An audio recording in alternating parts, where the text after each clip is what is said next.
13亿年前，在宇宙深处的某个地方，两个黑洞开始了一段漫长的死亡之舞。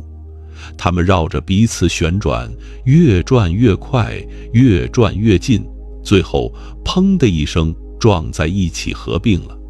那一刻，整个宇宙的时空都被这一撞震出了一个微小的涟漪。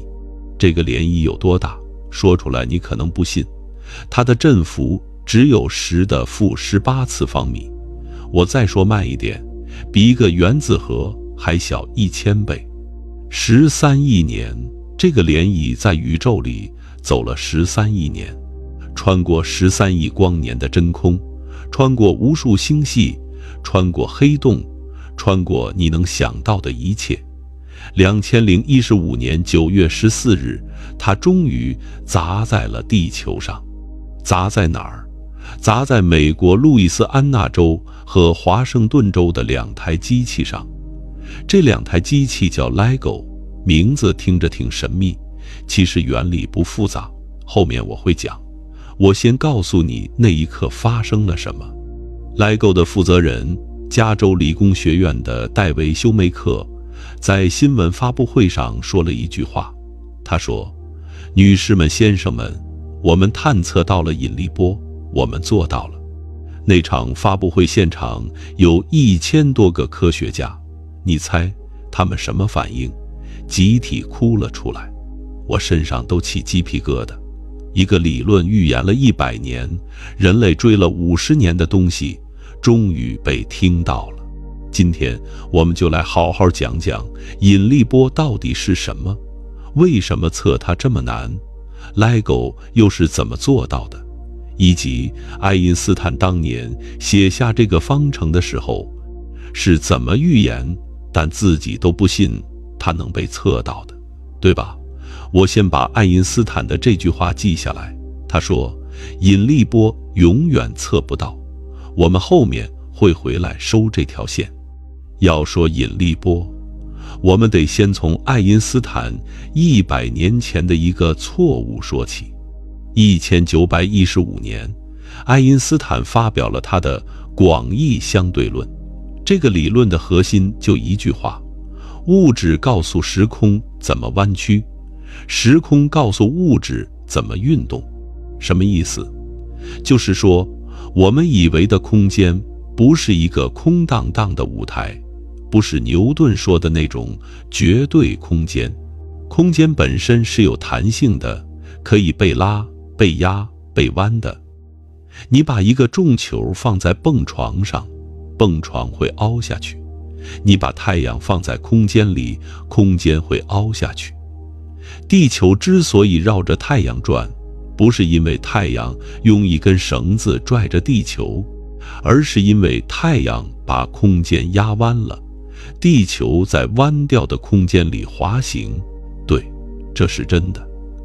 你以为你脚下踩的地，其实是一个被太阳压弯的曲面上。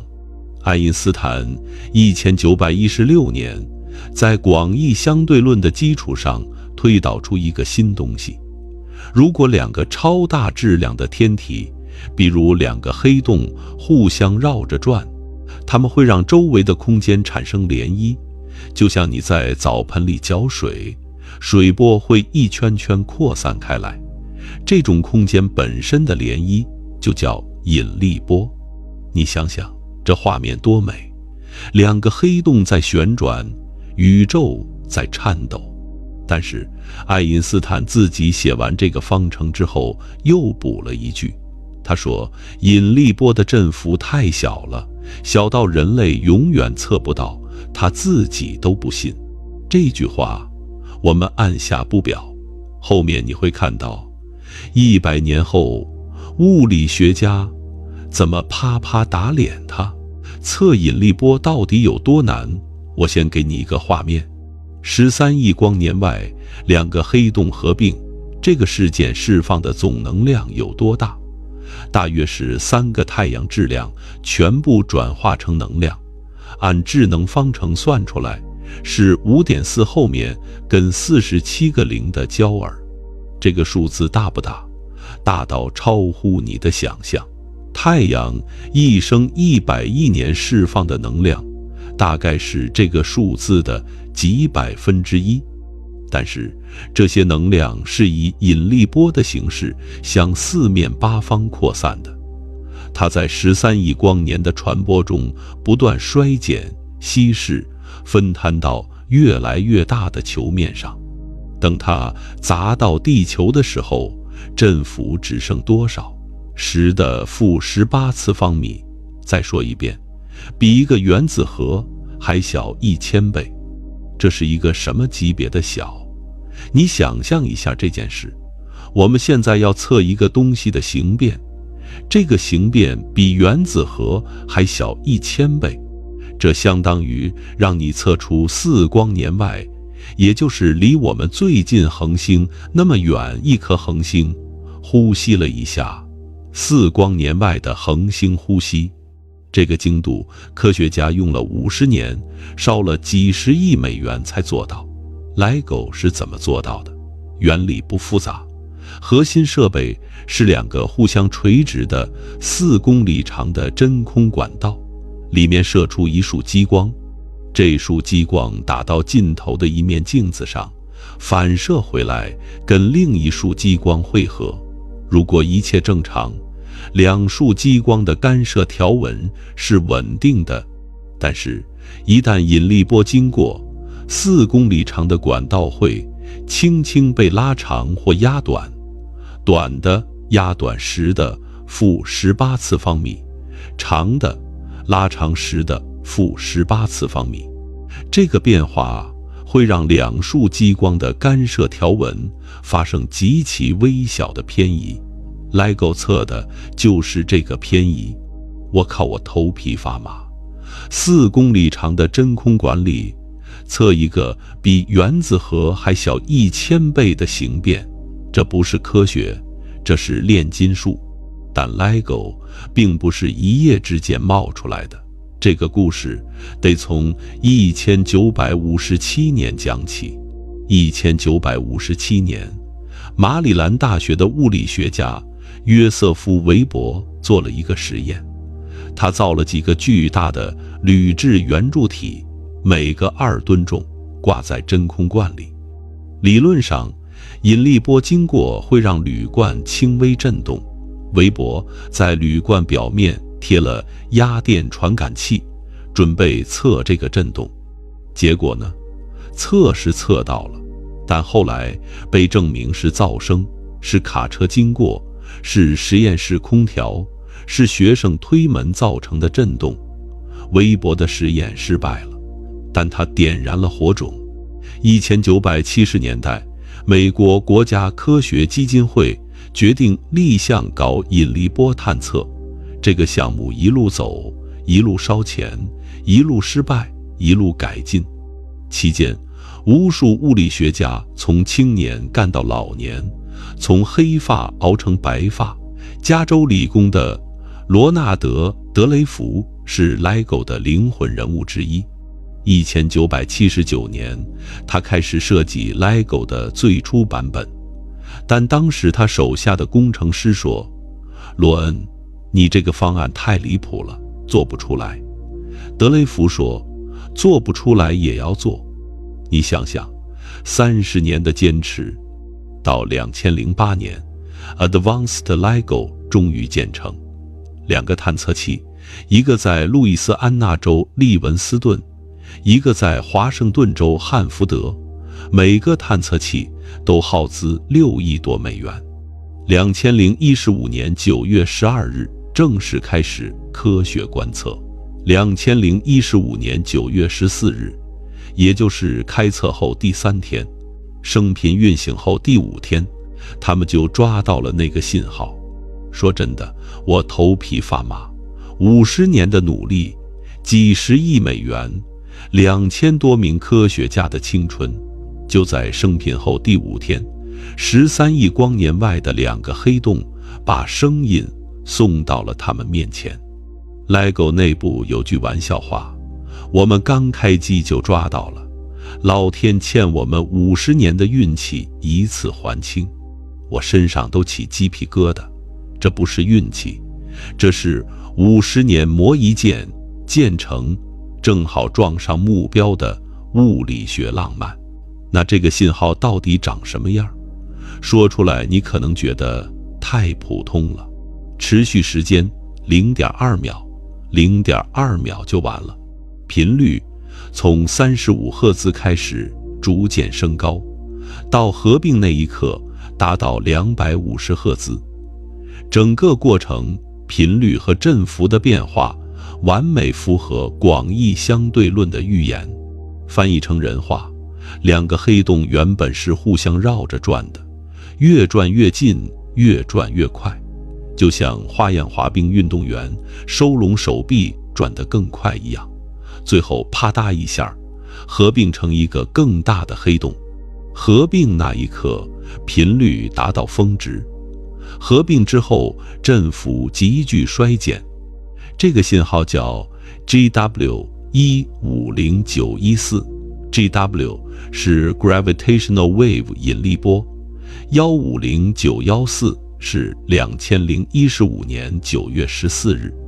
我刚才说翻译成人话，其实这个信号根本没法完整翻译成视觉，它就是一段声音，一段鸡嗡嗡嗡叮的声音，从35赫兹升到250赫兹的频率变化。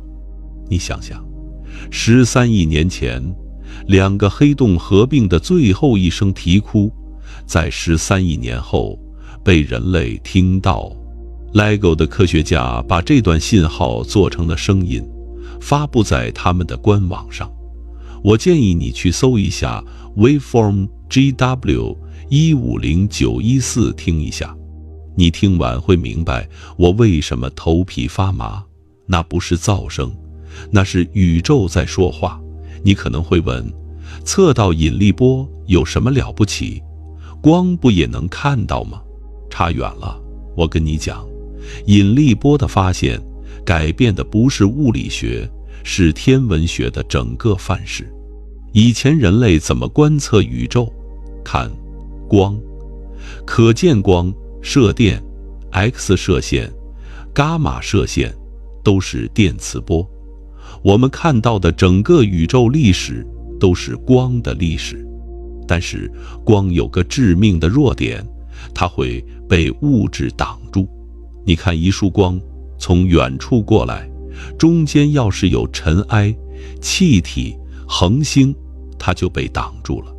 宇宙里很多地方是光学不透的，黑洞周围、星系中心、大爆炸的最初几秒，这些地方的光根本到不了地球。引力波不一样，引力波是空间本身的涟漪，它几乎不跟物质发生作用，它能从宇宙最深处穿透过来，不被任何东西挡住。这意味着什么？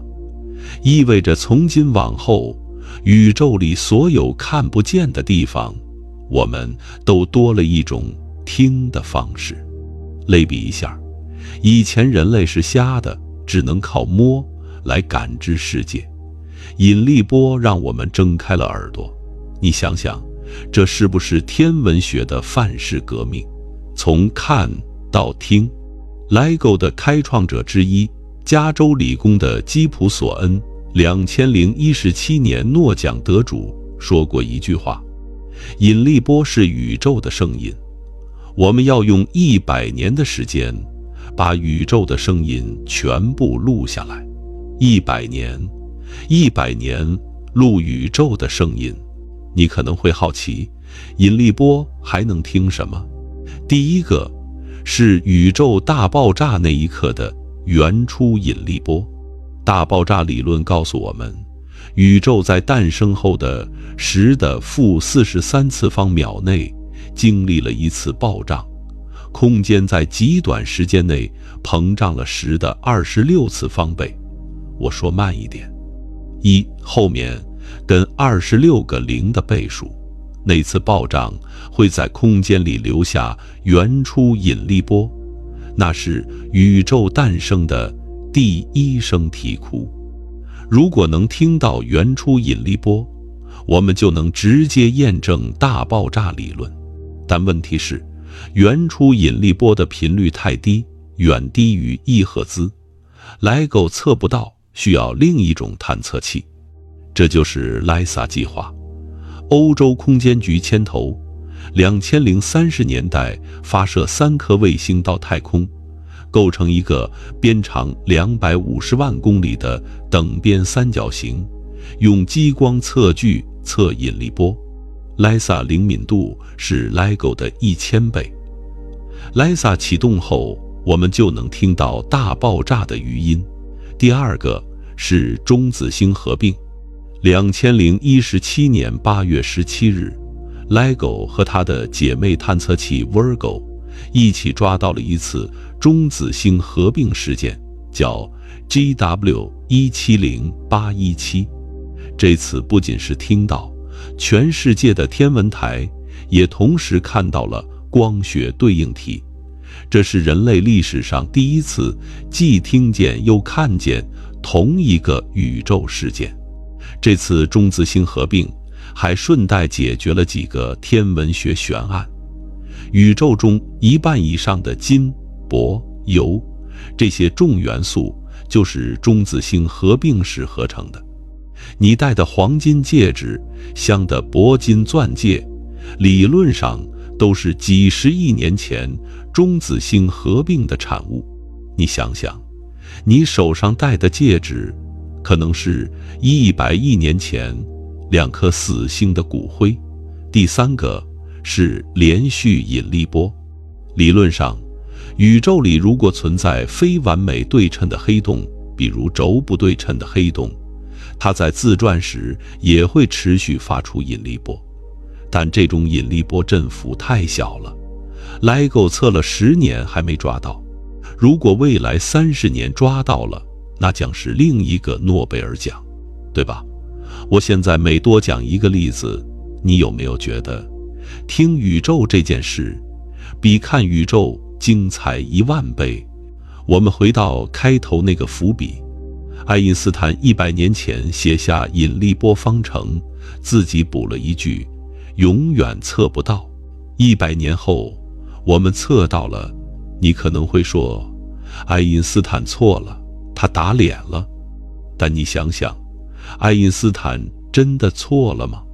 他预言了一个东西的存在，并且预言了它的性质、频率、振幅、波形。100年后LIGO 测到的信号完美符合他1916年写下的方程。这不叫错，这叫科学最厉害的地方。科学不是宗教，不是神，说的话不能质疑。科学是一个自我打脸的体系，一个理论预言了一个现象，100年后要么被验证爱因斯坦引力波，要么被推翻牛顿的绝对时空。无论哪种结果，科学都赢了。被验证，科学赢；被推翻，科学也赢。爱因斯坦说永远测不到，他错了。但他的方程没错，他的预言没错，他错的是对人类能耐的估计。那一刻我头皮发麻，我仰望星空的那一刻就在想，我们到底在宇宙里算什么？我们是被100年前的方程打脸的人类，是用4公里长的真空管听到13亿光年外黑洞合并的人类，是把不可能变成已探测的人类。你想想，引力波的发现告诉我们什么？它告诉我们，宇宙里99%的东西，我们过去是瞎的，光能看到的只是表面，引力波才能告诉我们真实。它告诉我们，科学最浪漫的事，不是我说对了，而是我说错了。宇宙纠正了我，而我因此看到了更深的真实。它还告诉我们，那个13亿年前合并的2个黑洞，它们可能直到死的那一刻都不知道，有一群碳基生命会在13亿年后听到他们的最后一声啼哭。这听起来孤独吗？孤独。这听起来浪漫吗？浪漫到头皮发麻。真实的科学从来不制造恐惧，它只揭示真相。如果引力能听见，那宇宙里还有多少秘密我们没听到？如果宇宙能说话，那我们这100年是不是只是刚竖起耳朵？你想想看。晚安。